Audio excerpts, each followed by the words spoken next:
શ્રી ગણેશાય નમઃ. પિતૃદેવોની પૂજા માટેનો શ્રેષ્ઠ દિવસ એટલે આજની આ અમાસ, એમાં બુધવારી અમાસ. પિતા પિતામહશ્ચેવ તથૈવ પ્રપિતામહ માતામહ ચ તત્પિતા પ્રમાતા મહાકાદય એતે ભવન્તુ મે પિતા પ્રયશ્ચંતુ જ મંગલમ. વાગર્થાપિ સંપૃક્તો વાગર્થામ પ્રતિપત્તયે જગતઃ પિતરો વંદે પાર્વતી પરમેશ્વરો. સર્વ દર્શક મિત્રો સુપ્રભાત, જય શ્રી ગણેશ. વી ટીવીની વિશેષ રજૂઆત ભવિષ્ય દર્શન કાર્યક્રમ જ્ઞાન, આધ્યાત્મિકતા અને જ્યોતિષના ત્રિવેણી સંગમમાં હું ડૉક્ટર મહેન્દ્ર પંડ્યા આપ સૌનું હાર્દિક સ્વાગત કરું છું. મિત્રો, પંચાંગની સાથે સાથે દિન વિશેષમાં જાણીશું આજે પિતૃઓની કઈ રીતે પૂજા કરીએ, અથવા તો કુંડળીમાં રહેલા અમુક એવા દૂષિત યોગો હોય તો કઈ રીતે એનું ધ્યાન રાખવું જોઈએ અથવા એ કેવા પરિણામ આપે, અને એ પરિણામો દ્વારા વ્યક્તિને સફળતા તરફ જવું હોય ત્યારે શું પ્રયત્ન કરવા જોઈએ. સાથે સાથે 12 રાશિના જાતકોનો કેવો રહેશે આજનો દિવસ, શું કરવાથી લાભ થાય, શું કરે તો નુકસાન, કયા મંત્રનો જાપ, શેનું કરવું જોઈએ દાન, શુભત્વને આપવાવાળી વાત, જેની જન્મ તારીખ છે, જેની મેરેજ એનિવર્સરી છે, એના માટે આગામી વર્ષ કેવું રહેશે, એ ઉપરાંત ઘણી બધી વાતોનો રસથાળ જ્ઞાનમય એટલે ભવિષ્ય દર્શન કાર્યક્રમ. આપના પ્રશ્નોના જવાબ તો ખરા જ, કોલ લાઈન ચાલુ છે, આપ પ્રશ્ન પૂછી શકો છો. શરૂઆત કરીએ પંચાંગથી. ઘણી વખત આપણે જીવનમાં ચડતી અને પડતી જોતા હોઈએ છીએ. ખાસ કરી અને સારા સમયે સારા કામકાજ કરવા એના માટે કાયમ આપણે મુહૂર્ત શાસ્ત્રનો આધાર પણ લેતા હોઈએ. કોઈ પણ કાર્ય સારું થાય, કોઈ પણ કાર્ય ખરાબ થાય ત્યારે ભાગ્યનો દોષ દેતા હોઈએ છીએ. પણ એક વસ્તુ તો ધ્યાનમાં રાખવી રહી કે આપણા ઋષિ મુનિઓએ આપણને જે વારસો આપેલો છે એ વારસો, જ્ઞાનના વારસાની અંદર મુહૂર્ત શાસ્ત્રનું ખૂબ જ વિશેષ મહત્વ માનવામાં આવે છે. માનો કે આપણે કહીએ એકમ, બીજ, ત્રીજ, ચોથમ, પાંચમ, છઠ, સાતમ તિથિઓ આપણી નક્કી કરેલી છે. હવે એમાં કોઈ ભાગી તિથિ આવે, કોઈ વૃદ્ધિ તિથિ આવે, કોઈ ગ્રહ અસ્તંગત આવે, કોઈ ગ્રહ નીચનો આવે, કોઈ ગ્રહ શુભત્વને આપવાવાળો આવે, તો આ બધી વસ્તુ તો જોવી પડે ને. એક જ ધોકે બધાને હકાય નહીં. એ જ પ્રમાણે અહીંયા તમે આજે વાત કરી છે અમાસની, તો અમાસની અંદર એમ કહેવાય છે કે સૂર્ય અને ચંદ્ર બંને સાથે જોડાય છે, અને એટલે એને અમા એટલે નજીક અને વાસ એટલે નિવાસ કરવો. તો અહીંયા બંને સૂર્ય અને ચંદ્ર સાથે નિવાસ કરે છે અને માટે અમાસ છે. એટલે અમાસમાં સામાન્ય રીતે કોઈ પણ કામ કરવાનું હોય, પિતૃઓનું કામકાજ કરવાનું હોય તો અમાસને શ્રેષ્ઠ માનવામાં આવે છે. અંધારિયાની આ અમાસ ખૂબ જ એમ કહેવાય છે કે અમુક કાર્યો એવા છે, તંત્ર માર્ગની ઉપાસના માટે મોટાભાગે અમાસનો ઉપયોગ કરાતો હોય છે. અને એમાંય પાછું આજ તો વાર જે 7 વાર છે એમાં બુધવાર છે. તો બુધવારને સામાન્ય રીતે રાહુનો વાર માનવામાં આવે છે, બુધવારને પિતૃઓનો વાર માનવામાં આવે છે. અને એટલા માટે જ બુધવાસે બુધ ગામ ન જશે. બુધવારે એમ કહેવાય છે કે પિતૃઓનું સ્મરણ કરીને ગામડે જવું જવાય, બાકી બુધવારે મુસાફરી ઓછી કરાય.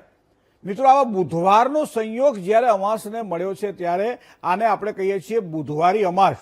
બહુ જ રેર, એટલે બહુ જેને કહેવાય ને કે બહુ સમય પછી આવે છે આવી અમાસ. તો આવા સમયે જન્મકુંડળીમાં રહેલા ગ્રહોને આપણે જોઈએ, કારણ કે સૂર્ય અને ચંદ્રનું જ્યારે વિશેષ મહત્વ કુંડળીમાં જોવામાં જ્યારે આવે છે ત્યારે આનું ધ્યાન રાખવાનું હોય છે કે આ ચંદ્ર અને સૂર્યના વિશેષ મહત્વની અંદર આ કઈ રીતે આપણને અમાસ ઉપયોગી બનશે. હવે એવા સમયે મારે તમારે આપણી પોતાની જન્મકુંડળી જોવાની છે. આ કુંડળીની અંદર અમુક એવા પ્રકારના ખરાબ યોગ હોય તો એના માટેની પૂજા માટે આ શ્રેષ્ઠ સમય માનવામાં આવે છે. કારણ કે એમ કહેવાય છે કે માટી જો ભીની હોય તો એમાંથી જે રમકડું બનાવવું હોય એ બનાવી શકાય. માટી કાઠી હોય તો એમાંથી રમકડું ન બને.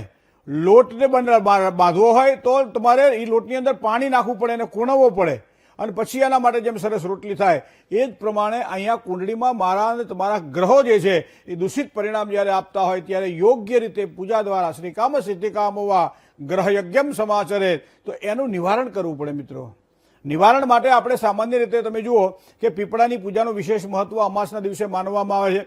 આમ તો પીપળાની પૂજા દરરોજ કરવી જોઈએ. અમુક લોકો કે 11 ના થાય, અમુક લોકો કે રવિવાર ના થાય, એ બધી પોતપોતાની માન્યતાઓ છે. શાસ્ત્રગત ક્યાંય ઉલ્લેખ આવો દેખાયો નથી કે આ સમયે આ ના કરાય. પણ તમારી કુંડળીમાં કોઈ ખરાબ યોગો છે, માનો કે ગ્રહણ યોગ છે, તો ગ્રહણ યોગ શેના કારણે નિર્માણ થાય તો કે જન્મકુંડળીમાં સૂર્ય અને રાહુ બંને જો સાથે બેઠેલા હોય તો ગ્રહણ યોગ કહેવાય. હવે આ જ સમયે ચંદ્ર અને રાહુ જો સાથે બેઠેલા હોય તો પણ ગ્રહણ યોગ કહેવાય. મતલબ સૂર્ય અને ચંદ્ર રાહુ સાથે હોય ત્યારે ગ્રહણ યોગ થાય છે. હવે એથી વિશેષ તમને કહું, ચંદ્રમાની વાત કરીએ. ચંદ્રમાં જ્યારે શનિ સાથે જો બેઠો હોય ત્યારે એને વિષયોગ કહેવામાં આવે છે. તો આ બધા યોગ છે અલગ અલગ પ્રકારના. એક શ્રાપિત યોગ છે. શનિ જ્યારે રાહુ સાથે, રાહુ પિતૃઓનો કારક ગ્રહ છે, શનિ સાથે બેઠેલો હોય ત્યારે એને શ્રાપિત યોગ કહેવામાં આવે. કુંડળીની અંદર ગઈકાલે વાત કરી આપણે ટીવીના માધ્યમથી કે રાહુ અને કેતુની વચ્ચે બધા જ ગ્રહો સાથે આવી જતા હોય ત્યારે આ યોગને કાલસર્પ યોગ કહેવામાં આવે છે, કાલસર્પ દોષ કહેવામાં આવે છે. ચંદ્રથી બીજે કે બારમે કોઈ ગ્રહ ન પડ્યો હોય, ચંદ્ર ઉપર કોઈ પણ ગ્રહની દ્રષ્ટિ ન હોય ત્યારે આ યોગ કુપિત યોગ માનવામાં આવે છે, જેને દરિદ્રતાનો યોગ કહેવામાં આવે છે. તો આ બધા યોગો જોવા પડે છે મિત્રો. કારણ કે આપણે કહીએ કે ભાઈ આ કુંડલીમાં આવા યોગ છે, તો આ બધા યોગો તો છે, પણ એના નિવારણ માટે શું કરવું જોઈએ? ઘણી વખત અલગ અલગ પ્રકારના દોષોના નિવારણો અલગ અલગ રીતે પૂજા દ્વારા થતા હોય છે. પણ હવે આપણે ગ્રહસ્થી છીએ, અથવા તો સમય નથી મળતો, અથવા તો ખર્ચ કરી શકવાની આપણી આવડ પહોંચ નથી. ક્યાંક ને ક્યાંક આપણે ખર્ચવામાં અટવાયેલા હોવાના કારણે આવી રીતે ધાર્મિક ક્રિયાઓની અંદર આપણે આપણો ખર્ચ નથી કરી શકતા. તો એવા સમયે શું કરવું? આમ તો કરવું જ જોઈએ, પણ છતાંય માનો કે કંઈક સારા પરિણામ મેળવવા માટે પ્રાર્થના કરીએ છીએ. ત્યારે આજની આ અમાસના દિવસે બપોરે 12 કલાક અને 14 મિનિટથી 12 કલાક અને 39 મિનિટ સુધીનો જે સમય છે, એમાં ખાસ કરી ગૃહિણી, ઘરમાં જે સ્ત્રી છે, અથવા તો પુરુષ ફ્રી હોય તો પુરુષ છે, અથવા બાળકો છે, જે કોઈ ગ્રહ પીડા જેને આપતા હોય તે છે, અથવા કોઈ પણ વ્યક્તિ કરી શકે છે. આજ પુત્ર સંતાન માટે માતા પણ પૂજા કરી શકે છે, પિતા પણ પૂજા કરી શકે છે. માતા પિતાના શ્રેય માટે સંતાન પણ પૂજા કરી શકે છે. બરાબર છે. પણ આમાં સંકલ્પ અલગ અલગ. મમ સુતયાહ, મારી દીકરી, મમ સુતસ્ય, મારો દીકરો. બરાબર, એ પ્રમાણે સંકલ્પ કરીને કામ કરવાનું છે કે મારા દીકરાની કુંડળીમાં રહેલા કોઈ પણ પ્રકારના અશુભ ગ્રહો હોય, જેના કારણે એને પીડા ઉત્પન્ન થતી હોય, નોકરીમાં સફળતા ન મળતી હોય, ધંધાની અંદર બરકત ન રહેતી હોય, વિવાહમાં વિલંબ થતો હોય, વ્યવસાયની અંદર હાનિ થતી હોય, તો એવા સમયે હું આ કામ કરીશ એવો એક સંકલ્પ લેવાનો હોય છે. ક્યાં લેવાનો હોય છે? પીપળાના થડની નીચે બેસીને. ત્યારબાદ મિત્રો 3 પીપળાના પાન લેવાના હોય છે. પીપળાના 3 પાનને ક્રમશઃ લાઇનમાં મૂકવાના, જેમાં અણી તમારી તરફ રહે, દાંડી સામેના ભાગમાં રહે. આ પ્રમાણે ત્યાં બેસવાનું હોય છે.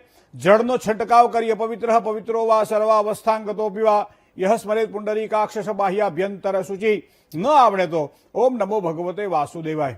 ગંગાજળ હોય, ગુલાબ જળ હોય તો વધારે સારું રહે. આમ તો ગંગાજળને પવિત્ર માનવામાં આવે છે, પણ છતાં એવું જરૂરી નથી કે ગંગાજળ જ લેવું. ઘરમાંથી પાણી લઈ જવાનું. એક વસ્તુ ધ્યાનમાં રાખજો, પીપળાના પાન ઉપર થોડું પાણી છાંટવામાં આવે. ત્યારબાદ નિવેદમાં ભાત મૂકવાના છે. ભાત એટલે રાંધેલો ભાત, જેમાં ખાંડ નાખેલી થોડી હોય, એ ઘરેથી લઈ જવાનો એક સામાન્ય નાની વાટકીની અંદર, અને 3 ભાગની અંદર એને વહેંચી અને 3 પાન ઉપર થોડો થોડો ભાત મૂકી દેવાનો છે. જો આને નિવેદ કહેવાય. બરાબર છે. તો કોઈ પણ જ્યારે આપણે કામ કરતા હોઈએ ત્યારે આ વસ્તુ આપણે કરતા હોઈએ. નવચંડી યજ્ઞ હોય ને ત્યારે આપણે બાકરાનું નિવેદ બનાવતા હોઈએ. બરાબર ને? કારણ કે એ બહાર જઈને આપણે મૂકી આવતા હોઈએ છીએ. કોઈ પણ જ્યારે આપણે કાળી ચૌદસની એવો સમય આવતો હોય ત્યારે પણ આપણે બાકરા બાફીને બહાર મૂકતા હોઈએ. આ એનું નિવેદ છે. એ જ પ્રમાણે આજે બુધવારી અમાસ જ્યારે આવતી હોય ને કુંડળીની અંદર કોઈ પણ પ્રકારના દોષ હોય, તો આ એક નાનકડો પ્રયોગ છે, પણ કરવા જેવો તો ખરો. તો એવા સમયે 3 પાન ઉપર 3 પ્રકારે આ 3 અલગ અલગ ભાત મૂકવાના હોય છે. યથાશક્તિ મૂકવાના હોય છે. બરાબર, ભાત મૂકી દીધા તમે. હવે એની બાજુની અંદર 3 દીવા કરવાના હોય છે, અને 3 દીવા એ ઘીનો જ ઉપયોગ કરવાનો. અને વાટ હંમેશા આડી ઊભીનો બહુ આગ્રહ નહીં રાખવાનો, ઊભી વાટ જ કરવાની. બરાબર છે. 3 ઊભી વાટ તમે બાજુમાં મૂકી દીધી, ભાતનું નિવેદ મૂકી દીધું, તો દીવો, બાજુમાં અગરબત્તી. હવે દીવાને પ્રગટાવી દો તમે.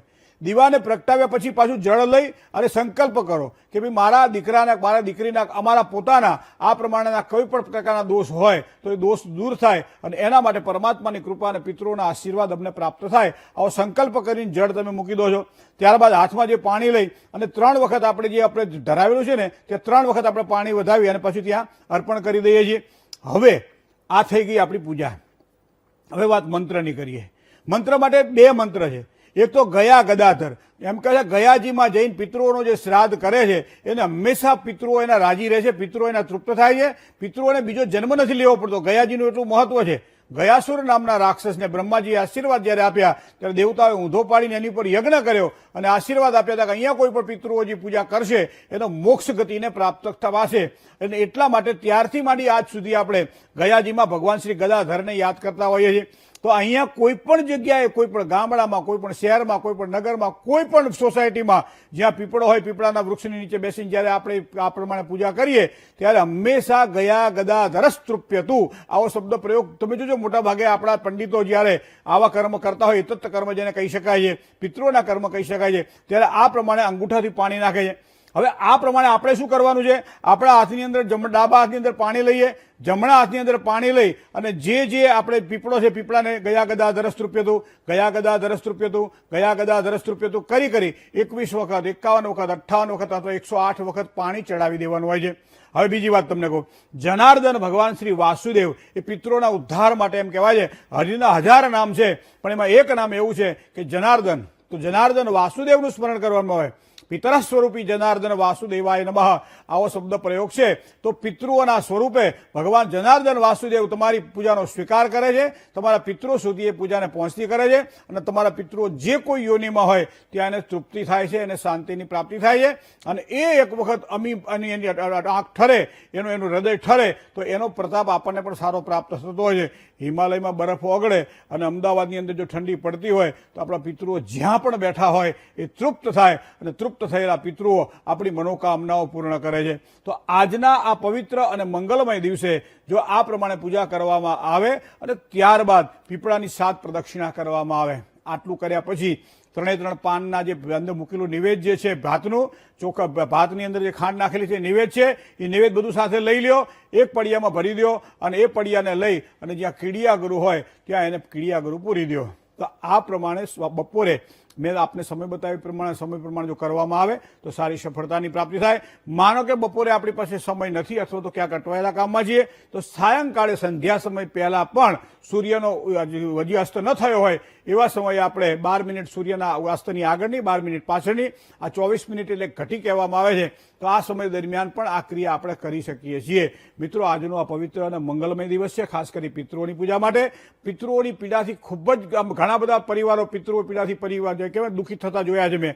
તો આવા સમયે મિત્રો પિતૃઓના આશીર્વાદ જો ઘર બેઠા આપણને મળતા હોય, પછી જે મોટા કામ કરવા હોય, નારાયણ બલિ જેવા કામ કરવા એ કરશું, પણ અત્યારે તો પિતૃઓના સ્મરણ માટે આ પ્રમાણે જો પૂજા કરવામાં આવે તો મને લાગે છે સારામાં સારા પરિણામો. પણ શ્રદ્ધાથી કરવું જોઈએ, કારણ કે શ્રદ્ધામ દીયતે, શ્રદ્ધાથી જે અર્પણ કરો છો આપણે એને તો શ્રાદ્ધ કહીએ છીએ મિત્રો. તો આ પ્રમાણે જે કરો, બુધવારી અમાસ છે, આજના દિવસે કરેલું કાર્ય તમારા માટે પવિત્ર અને મંગલમય બની જશે. જય ગણેશ.